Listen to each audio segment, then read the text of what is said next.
오늘 우리가 읽었던 이 본문의 말씀을 이해하기 위해서는 그 배경들을 좀 한번 볼 필요가 있습니다. 다윗이 밧세바의 사건을 일으키게 되죠. 그리고 그 이후부터 다윗에게는 좋지 못한 일들이 일어나게 되는데요. 첫 번째로 밧세바가 임신했던 아이가 죽게 되고요. 그리고 암논은 또 이제 그 동생 좋지 못한 다말의 사건을 겪게 됩니다. 그리고 또 압살롬은 자신의 그 동생 다말의 사건 때문에 암논을 또 죽이게 되고, 이러한 일련의 사건들이 계속적으로 이어지게 되면서 이제 그 다윗의 밧세바 사건과 관련된 마지막 사건이 오늘 일어나게 됩니다. 그것은 바로 세바의 반란 사건이죠. 세바라는 사람이 이 다윗을 반역하고 자신이 왕이 되고자 하는 반란을 일으키게 된 것입니다. 성경은 세바를 불량배로 표현을 하고 있는데요. 우리 한번 20장 1절 말씀을 같이 읽어보겠습니다. 함께 읽겠습니다. 마침 거기에 불량배 하나가 있으니 그의 이름은 세바인데 베냐민 사람 비그리의 아들이었더라. 그가 나팔을 불며 이르되 우리는 다윗과 나눌 분깃이 없으며 이새의 아들에게서 받을 유산이 우리에게 없도다. 이스라엘아 각각 장막으로 돌아가라. 아멘. 아멘. 자, 이 불량배라고 하는 표현을 이 세바뿐만 아니라 그 이전에도 여러 번 사용을 했었습니다. 언제 사용됐느냐? 이 나발이라고 하는 사람이 있었지 않습니까? 다윗이 그들의 양떼를 지켜줬지만 이 다윗의 요구를 들어주지 않는 이 나발, 다윗의 요구를 무시했던 이 나발을 향해서도 이 불량배라고 하는 그런 똑같은 히브리어 단어를 사용하고 있고요. 또한 아말렉과의 전쟁에서 다윗이 왕이 되기 이전에 아말렉과의 전쟁에서 노획물을 기다리고 있던 자들과 나누려고 했을 때에 그것을 막고자 하는 자들의 그러한 모습들을 표현을 불량배와 같은 단어를 사용하여 했습니다. 그러니 여기서 말하는 불량배라고 하는 말을 조금 더 쉽게 말하면은 자기 중심적인 이기적인 모습을 가진 사람이라고 표현할 수가 있겠죠. 그러니 세바가 지금 일으키고 있는 이 반란이 표면적으로는 그들이 합당한 대우를 받지 못해서 일으킨 반란과 같이 세바가 말하고 있지만 결국에는 자신의 욕심, 자신의 이기심에서 나오는 그러한 행동이라고 하는 것을 성경은 지금 우리에게 말해주고 있습니다. 다윗은 이 세바의 이런 반란 사건에 대해서 아주 위험하게 보았습니다. 오히려 압살롬 때보다도 더 지금 이 세바의 반란 사건은 위험하다라고 표현을 하고 있는데요. 그 이유는 압살롬 때는 압살롬의 목적은 다윗 한 사람이었습니다. 그런데 지금 이 세바라고 하는 사람이 지금 저지르는 이 반란은 온 이스라엘을 향한, 온 이스라엘을 위험에 빠뜨릴 수 있는 아주 위험한 일이라고 생각을 하고 있는 거죠. 그래서 다윗은 세바가 자신의 세력을 모아서 견고한 성에 들어가기 이전에 이 세바를 잡기 위해서 빨리빨리 일을 진행시키고 있습니다. 그래서 압살롬의 군대 장관이었던 이 아마사라고 하는 사람을 통해서 군대에 나가 싸울 유다 지파들 중에 군인들을 모아오라고 시키죠. 3일 동안. 근데 약속된 시간이 지나도 오지 않자 다윗은 요압의 동생이었던 아비새에게 군대 장관을 맡기고 그를 이끌고 그 군대들을 이끌고 나가도록 시킵니다. 이 요압이라고 하는 사람의 위치가 지금 그 전과는 많이 달라진 상태라는 것을 볼 수가 있습니다. 그렇다면 요압은 어떤 사람일까요? 오늘 말씀을 이해하는 데 있어서 요압이라고 하는 사람을 한번 돌아볼 필요가 있습니다. 이 요압이라고 하는 사람은 다윗이 왕이 되기 이전부터 다윗과 생사를 함께했던 사람입니다. 또한 다윗이 어디 전쟁을 나가든지 항상 그 전쟁에 함께했었고 늘 다윗의 옆에서 그를 도와주고 지켜주는 사람이었죠. 그런데 이 요압이라고 하는 사람의 그런 행동들, 그가 하는 그러한 행동의 방법들은 무엇이냐? 무력이었고 칼로 하는 일들이었습니다. 또한 다윗의 부하였지만 다윗이 하는 말들에 대해서 그다지 잘 지키지 않는 모습들이 곳곳에서 나오게 됩니다. 바세바의 남편이었던 우리아를 죽이고자 하는 편지를 보냈을 때에 요압은 그거에 대해서 거부감을 느끼지 않죠. 그는 목적을 위해서라면 사람을 죽이는 것에 그렇게 큰 거부감을 느끼지 않는 잔혹한 사람이었습니다. 또한 다윗의 아들이었던 압살롬에 대해서 다윗이 좀 봐줘라 얘기를 하지만 요압은 어떻게 합니까? 그냥 제거해버리죠. 왜냐? 그들이 하는 일에 방해가 될 존재이기 때문에 그냥 그렇게 하는 겁니다. 요압이라고 하는 사람은 바로 이 권력, 힘이라고 하는 것을 자기가 원하는 대로 사용하는 그런 사람입니다. 우리 한번 사무엘하 20장 10절 말씀도 같이 읽어보겠습니다. 함께 읽겠습니다. 아마사가 요압의 손에 있는 칼을 주의하지 아니한지라 요압이 칼로 그의 배를 찌르매 그의 창자가 땅에 쏟아지니 그를 다시 치지 아니하여도 죽으리라. 요압과 그의 동생 아비새가 비그리 아들 세바를 뒤쫓을세. 아멘. 다윗이 군대 장관으로 세웠던 이 아마사를 어떻게 합니까? 그냥 제거해 버리죠. 분명히 이 아마사를 군대 장관으로 세운 것은 다윗의 뜻이었고 왕의 명령입니다. 근데 그것을 그냥 거부해 버리는 거죠.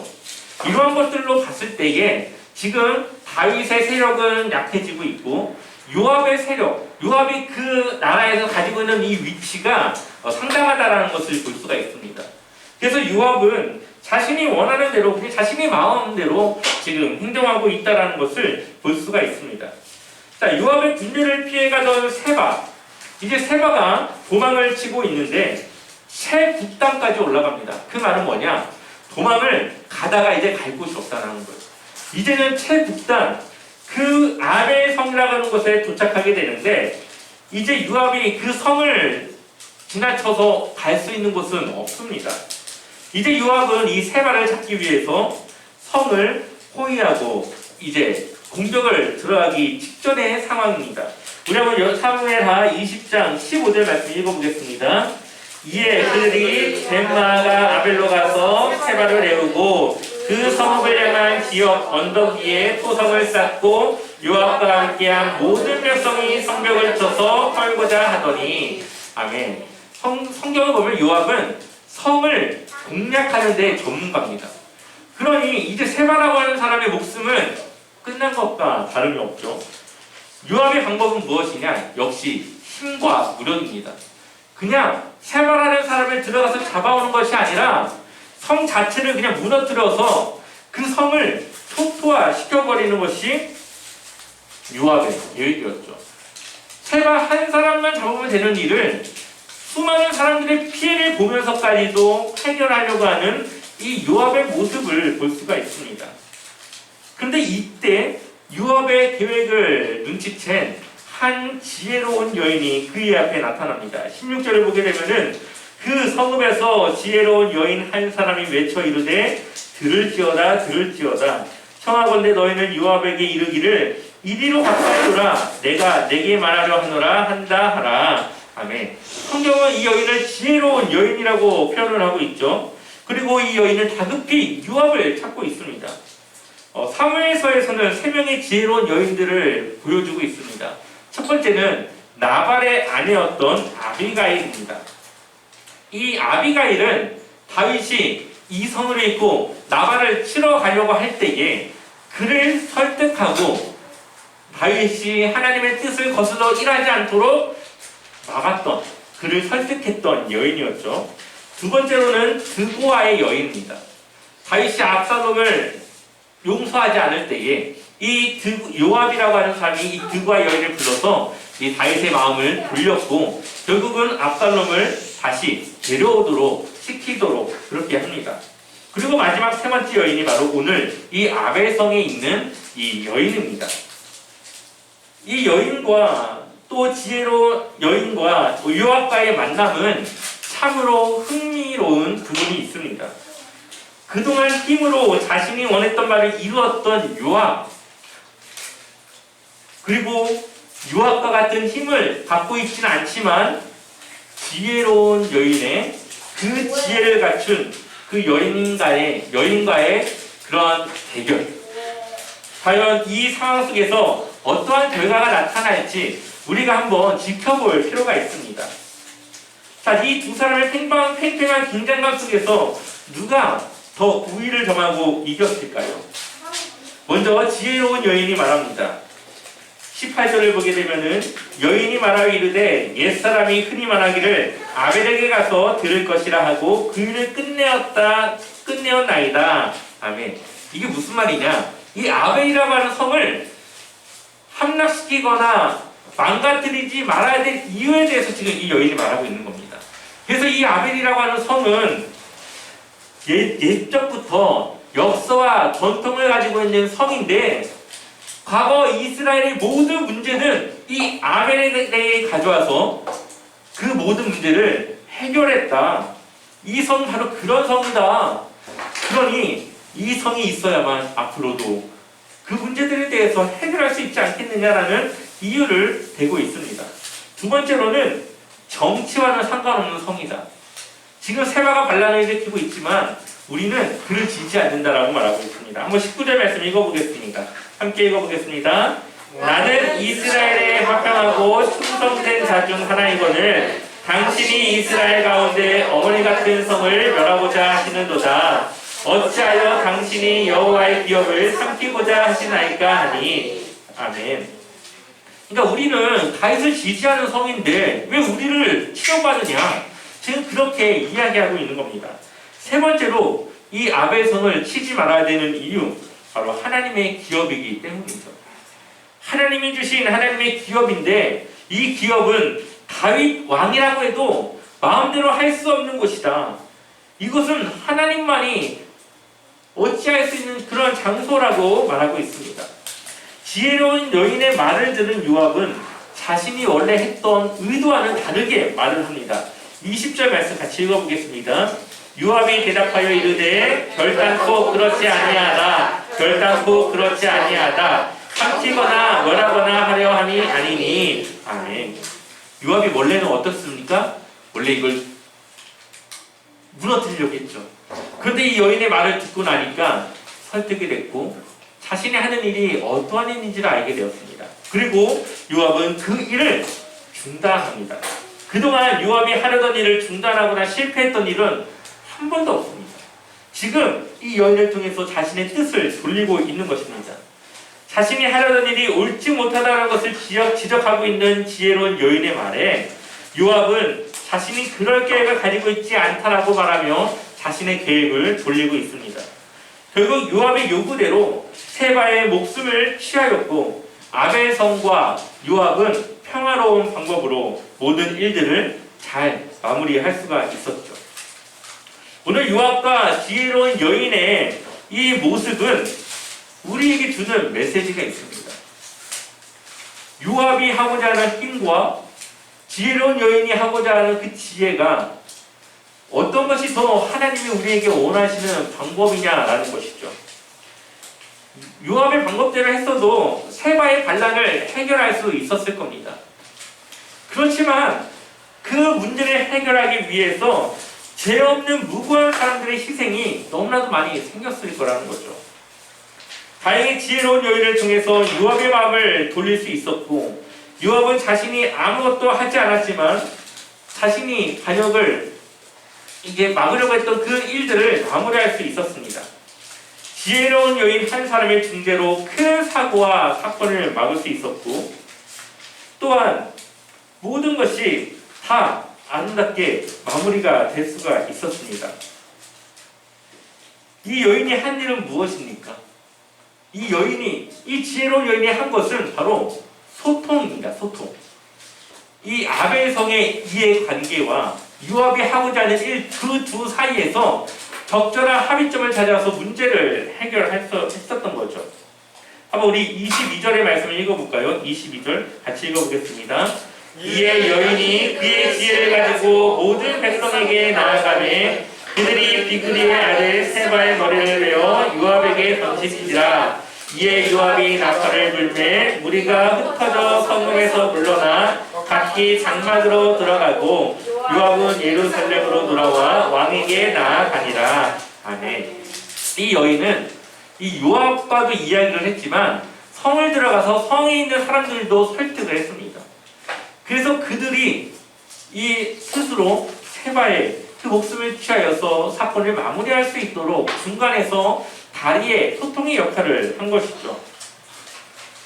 이처럼 하나님의 자녀로 살아가는 우리 그리스도인들은 나의 힘과 능력이 아니라 하나님이 주신 지혜로 살아가야 된다고 하는 것을, 그러한 지혜로 문제를 해결해 나가야 된다고 하는 것을 우리에게 말해주고 있습니다. 하나님이 우리 죄의 문제를 해결하신 방법은 무엇이죠? 사랑이죠. 하나님은 아마 여러 가지 방법이 있었을 겁니다. 죄를 해결할 수 있는 방법의 여러 가지 방법들 중에서는 하나님은 창조주시니까 이미 죄를 지어버린 피조물을 없애고 다시 창조할 수도 있었겠죠.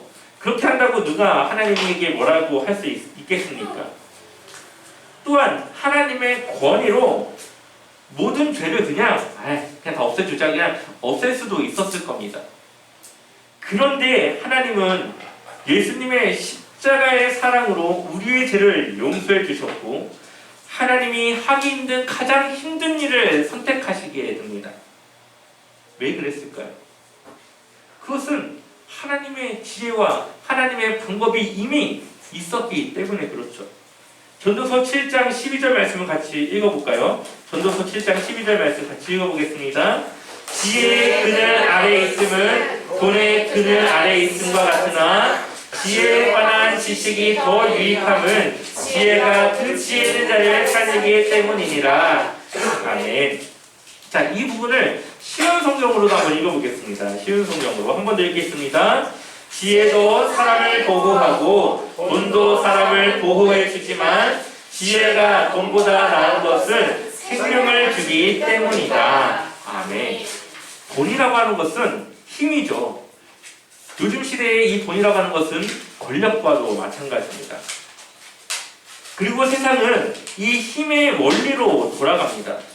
그래서 많은 돈만 있으면은 못할 것이 없고요. 또 이 돈만 있으면은 웬만한 죄를 지어도 다 무마시킬 수 있는 그런 방법들이 있습니다. 그런데 성경이 우리에게 필요한 것은 그러한 힘이 아니라 바로 지혜라고 말하고 있죠. 왜냐? 지혜는 우리에게 무엇을 주기 때문에요? 생명을 주기 때문에. 힘도 문제를 해결하고 지혜도 문제도 해결하지만 정작 결과적으로 우리에게 유익함을 주는 것은 바로 지혜라는 겁니다. 지혜는 하나님으로부터 오는 지혜입니다. 그러니 돈이 아니라 지혜로 살아가는 것, 세상의 원리가 아니라 하나님의 방법으로 살아가는 것이 우리에게 합당한 삶이라는 것을 오늘 이 성경은 말해주고 있습니다. 많은 그리스도인들이 하나님의 자녀라고 말하면서 세상의 힘의 원리를 따라 살아갈 때가 많이 있습니다. 그러나 그러한 방법은 요압과 같은 많은 희생과 그에 따른 대가를 치를 수밖에 없습니다. 요압은 어떻게 그의 삶이 마감됐을까요? 우리 한번 열왕기상 2장 5절 말씀 읽어볼까요? 열왕기상 2장 5절 말씀 함께 읽어보겠습니다. 수루야의 아들 요압이 내게 행한 일, 곧 이스라엘 군대의 두 사람과 내레 아들 아브넬과 아들의 아들 아마사에게 행한 일을 내가 알거니와 그가 그들을 죽여 태평시대에 전쟁의 피를 흘리고 전쟁의 피를 자기의 허리띠에 띠띠와 발에 신은 신에 묻혔으니. 아멘. 이게 지금 무슨 말이냐면요, 다윗이 죽기 전에 유언을 하는 거예요. 솔로몬에게. 이 요압이라고 하는 사람은 피를 흘린 자다. 무고한 아브넬을 죽였고 아마사를 죽인 자다. 이러한 자가 편안하게 죽을 수는 없다 하면서 그를 너가 처리해야 된다라고 말하고 있는 것이죠. 결국 6절 말씀을 보면 내 지혜대로 행하여 그의 백발에 평안히 수월에 내려가지 못하게 하라. 그가 생명의 새 삶을 다 살지 못하도록 해야 된다라고 말하고 있습니다. 결국은 요압은 그렇게 삶을 마감하게 됩니다. 결국은 그가 지은 대가를 그가 치러야 했던 것이죠. 결국은 힘은 그런 겁니다. 우리가 할 수 있는 것 같지만 결국 그 대가를 우리가 치러야 된다는 것을 말해주고 있죠. 제가 매주 빠지지 않고 보는 TV 프로가 하나가 있습니다. 어떤 거냐? 금쪽 같은 내 새끼라고 하는 프로입니다. 자녀를 키우는 입장에서 많은 유익을 가질 수 있고 또 우리 주일학교를 통하여서 또 많은 것들을 우리가 생각해 볼 수 있는 부분들이 있기 때문에 가능하면 매주 좀 챙겨보려고 합니다. 이 프로그램을 보다 보면은 정말 다양한 문제들을 가진 가정과 아이들이 나오죠. 오늘 와 이런 문제도 있어 했는데 다음 주에는 더 큰 문제를 가지고 또 나옵니다. 정말 이 겹치지 않는 문제들이 얼마나 많은지 몰라요. 그런 거 보면은 100가정이 있다면 100가정 다 다른 문제들을 가지고 있는 것 같이 보입니다. 그런데 이 프로그램을 볼 때 정말 막 때를 쓰고 막 이렇게 말을 듣지 않는 아이들을 보면은 옛날같이 그냥 매일 지면 해결될 것 같은데 라는 생각을 가질 때가 있습니다. 그런데 이제 이 오은영 박사님은 그런 식으로 이제 일을 해결하지 않죠. 이 오은영 박사님이 하는 일을, 이 역할을 잘 보면은 이 소통을 합니다.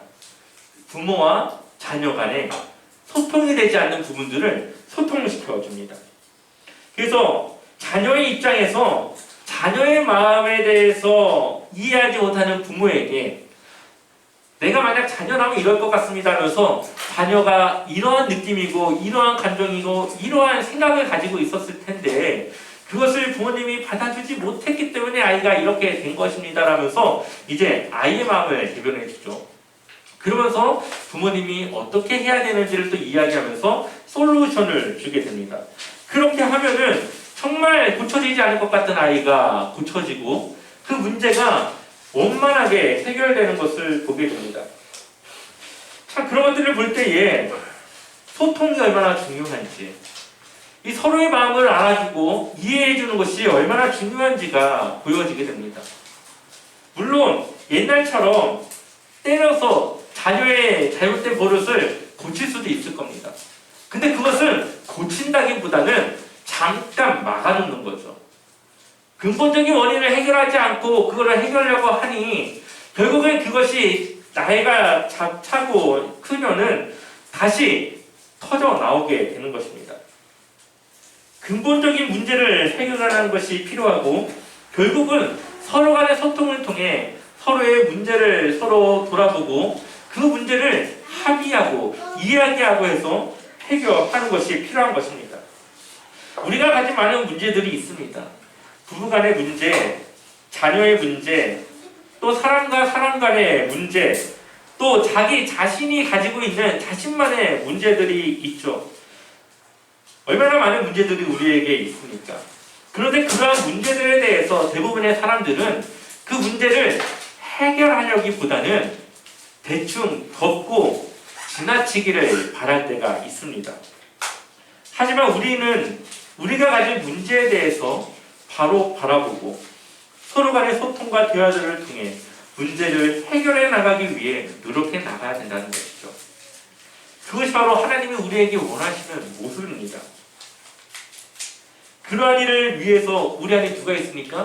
성령님이 계시죠.